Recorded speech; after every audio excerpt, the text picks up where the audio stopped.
हिंदू धर्म की पौराणिक मान्यताओं में चारों धामों को एक युग का प्रतीक माना जाता है। इस तरह कलयुग का पवित्र धाम जगन्नाथपुरी को माना गया है। लेकिन क्या आप जानते हैं कि सैकड़ों साल पुराना ये मंदिर अपने अंदर कई गहरे राज समेटे हुए है। इस मंदिर से इतने चमत्कार जुड़ रहे हैं जिन्हें विज्ञान भी नमस्कार करता है। आज देखिए भगवान जगन्नाथ के 10 राज। सैकड़ों साल पहले एक ऐसे रहस्य ने जन्म लिया जो आज भी लोगों को हैरान करता है। एक विशालकाय गुंबद वैज्ञानिकों के लिए पहेली बन गया है। ऐसा गुंबद जिसमें करोड़ों लोगों की आस्था है,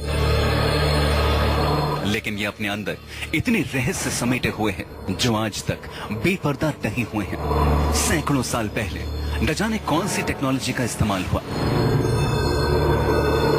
सैकड़ों साल पहले न जाने किन सिद्धांतों पर कंक्रीट के बने इस विशालकाय गुंबद का निर्माण हुआ। सैकड़ों साल पहले न जाने किस आस्था ने जन्म लिया कि विश्वास का इतना विशालकाय मंदिर स्थापित हो गया। असीम रहस्यों को समेटे हुए हैं भगवान जगन्नाथ।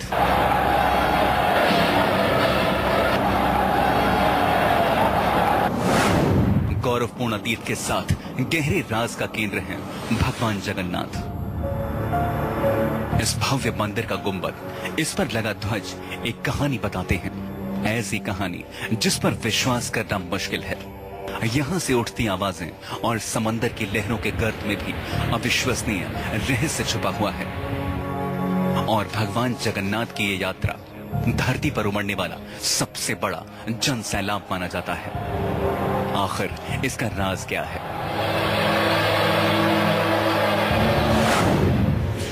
भगवान जगन्नाथ मंदिर के ऊपर लहराते इस ध्वज को देखिए। यह बहुत रहस्यमय है। यह ध्वज हमेशा हवा के विपरीत दिशा में लहराता है। यानी अगर हवा पूरब से पश्चिम में बह रही है तो यह ध्वज पश्चिम से पूरब की ओर लहराएगा। ऐसा किस वजह से होता है ये तो वैज्ञानिक भी नहीं जानते, लेकिन ये बहुत आश्चर्यजनक है।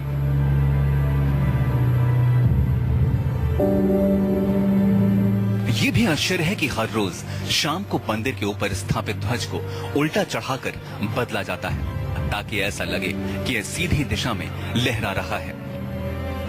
ध्वज भी इतना भव्य है कि जब ये लहराता है तो इसे सब देखते ही रह जाते हैं। ध्वज पर शिव का चंद्र भी बना हुआ है।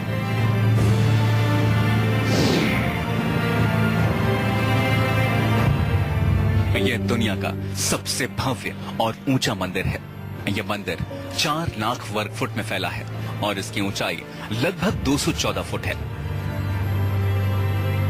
मंदिर के पास खड़े रहकर इसका गुंबद देख पाना असंभव है और इसकी छाया में छुपा है एक गहरा राज।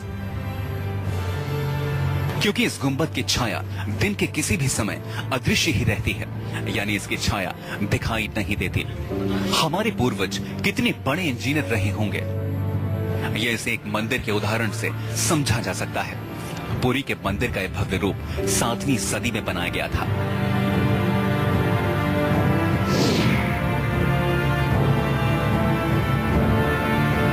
इस मंदिर के ऊपर लगे इस सुदर्शन चक्र को देखिए।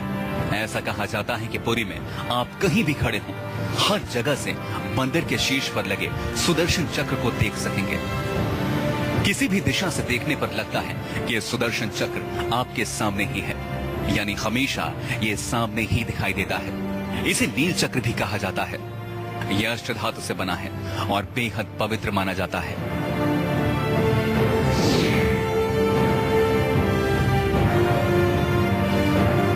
आम दिनों के समय हवा समुद्र से जमीन की तरफ आती है और शाम के दौरान इसके विपरीत। लेकिन पुरी में इसका उल्टा होता है।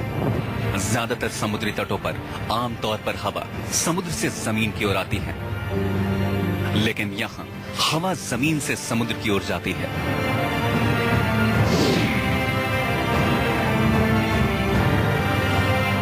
मंदिर के ऊपर गुंबद के आसपास अब तक कोई पक्षी उड़ता हुआ नहीं देखा गया। इसके ऊपर से विमान भी नहीं उड़ाया जा सकता। मंदिर के शिखर के पास पक्षी उड़ते नजर नहीं आते। जबकि आमतौर पर देखा गया है कि भारत के ज्यादातर मंदिरों के गुंबदों पर पक्षी बैठ जाते हैं या आसपास उड़ते हुए नजर आते हैं, लेकिन इस मंदिर के गुंबद के आसपास ऐसा कुछ भी नहीं होता।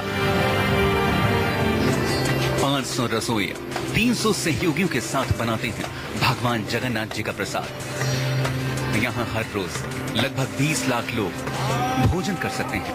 कहा जाता है कि मंदिर में प्रसाद कुछ हजार लोगों के लिए ही क्यों न बनाया गया हो, लेकिन इससे लाखों लोगों का पेट भर सकता है। मंदिर के अंदर पकाने के लिए भोजन की मात्रा पूरे साल के लिए रहती है। प्रसाद की एक भी मात्रा कभी व्यर्थ नहीं जाती।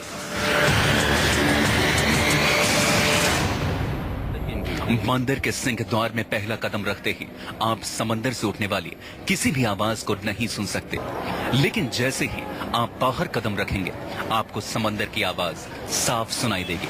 शाम के वक्त इसे अच्छी तरह से अनुभव किया जा सकता है। इसी तरह मंदिर के बाहर स्वर्ग द्वार है, जहां पर मोक्ष प्राप्ति के लिए शव जलाए जाते हैं। लेकिन जब आप मंदिर से बाहर निकलेंगे तभी आपको लाशों के जलने की गंध महसूस होगी। यहाँ श्री कृष्ण को भगवान जगन्नाथ कहा जाता है। जगन्नाथ के साथ उनके भाई बलराम और बहन सुभद्रा विराजमान हैं। तीनों की यह मूर्तियां काष्ठ की बनी हुई हैं। यहाँ हर 12 साल में एक बार प्रतिमा नए तरह से तैयार होती है। मूर्तियां नई जरूर बनाई जाती हैं, लेकिन आकार और रूप वही रहता है। भगवान जगन्नाथ की इस यात्रा को देखिए। ये यात्रा 5 किलोमीटर के इलाके में होती है। इसमें लाखों लोग शिरकत करते हैं। पैर रखने की भी जगह नहीं होती। इसे दुनिया की सबसे बड़ी रथ यात्रा माना जाता है। माना जाता है कि 3 बार समुद्र ने जगन्नाथ जी के मंदिर को तोड़ दिया था। कहते हैं कि महाप्रभु जगन्नाथ ने हनुमान जी को यहाँ समंदर को नियंत्रित करने के लिए तैनात किया था, लेकिन हनुमान जी भी प्रभु के दर्शन के लिए नगर में प्रवेश कर जाते थे। ऐसे में समंदर भी उनके पीछे पीछे नगर में दाखिल हो जाता था।